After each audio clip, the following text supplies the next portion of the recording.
পঞ্চায়েত প্রধানের বাড়িতে দুষ্কৃতী হামলা। রায়গঞ্জের তৃণমূল পঞ্চায়েত প্রধানের বাড়িতে হামলা। মারাইকুড়া পঞ্চায়েত প্রধানের বাড়িতে দুষ্কৃতী তাণ্ডব।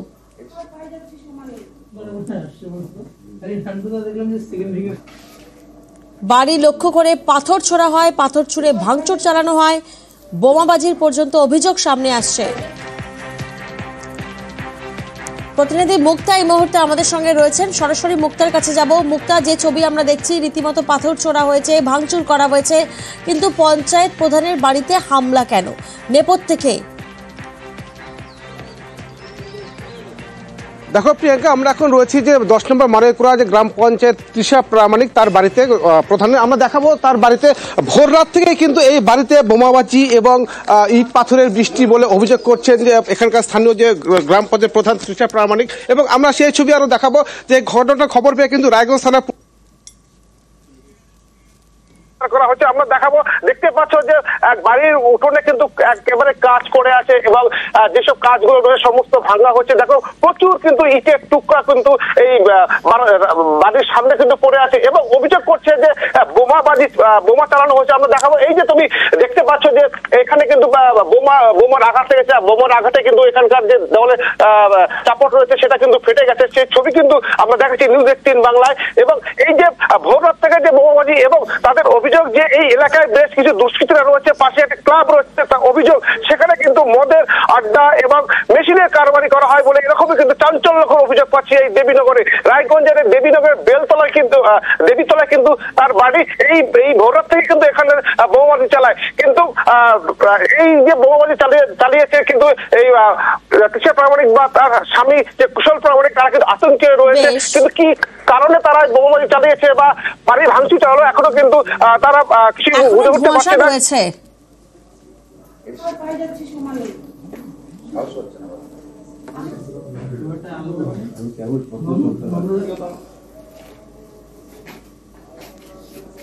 থেকে 4টার মধ্যে অনেক জোরে বোমের আওয়াজ পাই প্রথমে।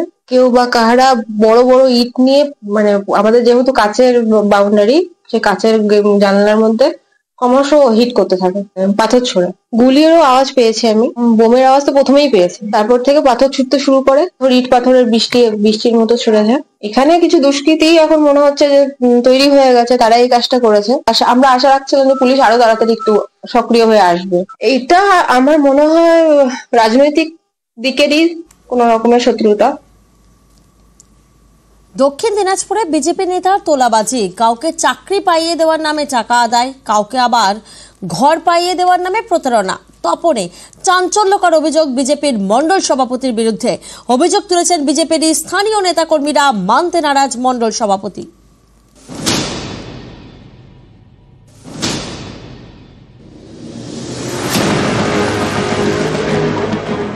দক্ষিণ দিনাজপুরের তপন, এখানকার বিজেপি মণ্ডল সভাপতির বিরুদ্ধে তোলাবাজির অভিযোগ তুলে সুর চড়িয়েছেন বিজেপির নেতাকর্মীরা। এ নিয়ে ভিডিও ভাইরাল। আমার বাবা উৎপল বর্মন বিজেপি পুরনো কর্মী। আমার বাবার কাছে বাড়ি দেওয়ার নাম করে টাকা নিয়ে যায় বিজেপি মণ্ডল সভাপতি কবিরাজ বাসকে, কিন্তু আমাদের বাড়ি এখনো দেয়নি।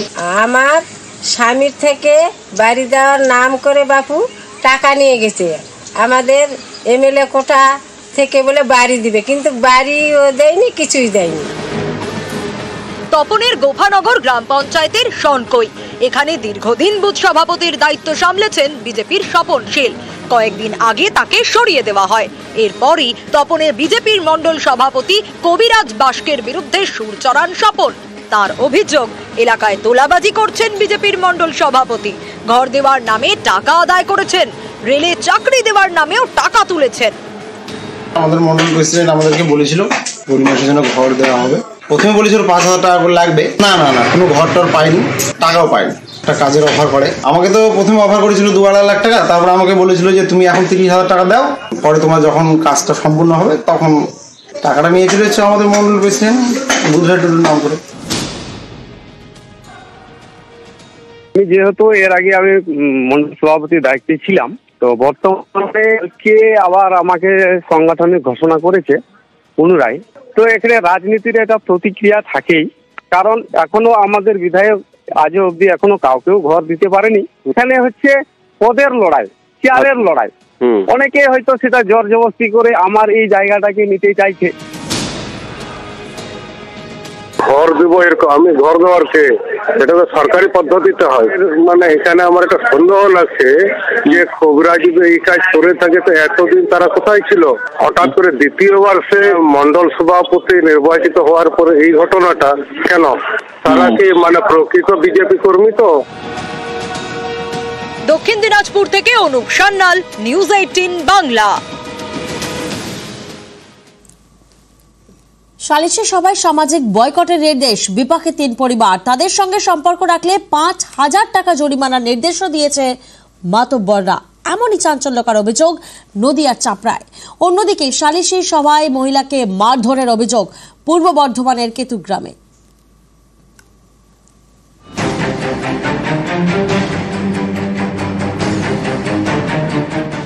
জমি নিয়ে বিবাদ, বিচার হবে সালিশি সভায়। সেই সভায় না যাওয়ায় সামাজিক বয়কটের শিকার নদিয়ার চাপড়ার 3 পরিবার।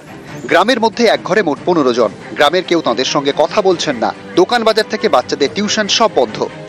সেই সালিশি সভায় আমাদের উপস্থিত হতে বলে, সঙ্গে সঙ্গে আমরা উপস্থিত হতে পারিনি। না পারার জন্য ওরা আমাদেরকে এক ঘরে করে দেয় যে, এবং ঘোষণা করে মাইকে, যদি কেউ এদের সঙ্গে চলাচল করে তাহলে ওদেরকে 5,000 টাকা জরিমানা করা হবে। এই নিয়ে আমরা খুব ভয়ে এবং আতঙ্কে আছি। গ্রামের মাতব্বরদের নির্দেশে সামাজিক বয়কট। শুধু তাই নয়, অভিযোগ এই পরিবারের সঙ্গে সম্পর্ক রাখলে 5,000 টাকা জরিমানা করা হবে বলেও নির্দেশ দিয়েছে গ্রামের মাতব্বররা। আমাকে নির্দেশ দেয় যে ওদের বাড়ি কোনো দিন যাবা না, যতদিন মীমাংসা না হবে যাবা না কো। আমাদের বাড়ি এবং আমাদের এই পাড়ায় নির্দেশ দেয়। এই গ্রামের মোড়ল মাতব্বররা দিল, তাদের 5,000 টাকা জরিমানা করা হবে। আমরা চাইছি গ্রামে শান্তি ফিরে আসুক। নদিয়ার চাপড়ার পদ্মমালা, এখানেই সামাজিক বয়কট করা হয়েছে 3 পরিবারকে। স্থানীয়দের দাবি, জমি নিয়ে বিবাদে ঘটনার সূত্রপাত। সেই বিবাদ মেটাতে গত শনিবার সালিশি সভা ডাকা হয়। সেই সভায় যায়নি 3 পরিবার। এতে নাকি গ্রামের মাতব্বরদের অপমান করা হয়েছে। তাই গ্রামের 3 পরিবারের 15 জনকে সামাজিক বয়কটের নির্দেশ দেয় গ্রামের মাতব্বররা। এ নিয়ে গ্রামে মাইকিং করেও প্রচার করা হয়। না আশায় গ্রামের যে মাতব্বর ছিল বা আমরা যারা ছিলাম সম্মানে আঘাত করে, সেই ক্ষেত্রে গ্রামের লোক সবাই একসাথে বলে ওঠে যে তাহলে ওরা যখন আমাদের কথা শুনলো না বা আমাদের মানছে না, সেজন্য এই যে এই সিদ্ধান্তটা নেয় গ্রামের সকলে মিলে। গ্রামের সকলেই জানে যে ওরা একে অপরের ভায়াত, যে ওদেরকে উচ্ছেদ করার জন্য ওরা হাইকোর্ট থেকে অর্ডার করে নিয়ে এসছে, ওরা পেশ করেছিল সালিশি সভাতে। এই জিনিসটা মানুষ অত তার বোঝে না যে কোনটা বৈধ কোনটা অবৈধ, সেইভাবে এই সিদ্ধান্তটা নেয়। ওরা আমাদের সাথে চলছে না, আমরা ওদের সাথে চলবো না, এটাই ব্যাপার।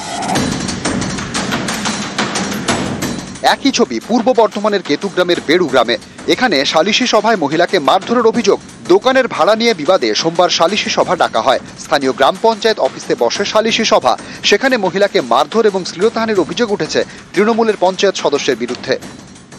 একটা দোকান ঘর বাজারের মধ্যে ছিল, সেটা আমরা ভাড়া দিয়েছিলাম। সেটা কেন্দ্র করে আমাদেরকে সালিশি সভায় ডাকা হয়েছিল। পঞ্চায়েত সভাপতি বকুল শেখ সে নির্যাতন করে বাচ্চাটাকে শ্বাসরোধ করে খুন করতে গেছিল। পঞ্চায়েতের ভিতরে ওইখানে আমাদের হুমকি দিছিল 2 তলার উপরে। মারধর করা দেখি আমার 14 বছরের বালক আমাকে ছাড়াইতে যেয়ে ও আক্রান্ত হয়ে যায়। মিথ্যা চক্রান্ত, এসব কিছুই হয়নি। পঞ্চায়েতে একটা মীমাংসা ছিল বাজারের ঘর নিয়ে, তো সে মীমাংসা হয়ে গেছে। প্রধানের সামনে হয়েছে, যা কিছু হয়েছে। আরও অনেকেই ছিল, মীমাংসা হয়ে গেছে। 30,000 টাকা দেবো বলছে। আমি মেয়ের পক্ষেই তো বলেছি। এখানে মারধর এসব মিথ্যা। সালিশি সভায় মহিলাকে মারধরের ঘটনা তদন্ত শুরু করেছে কেতুগ্রাম থানা।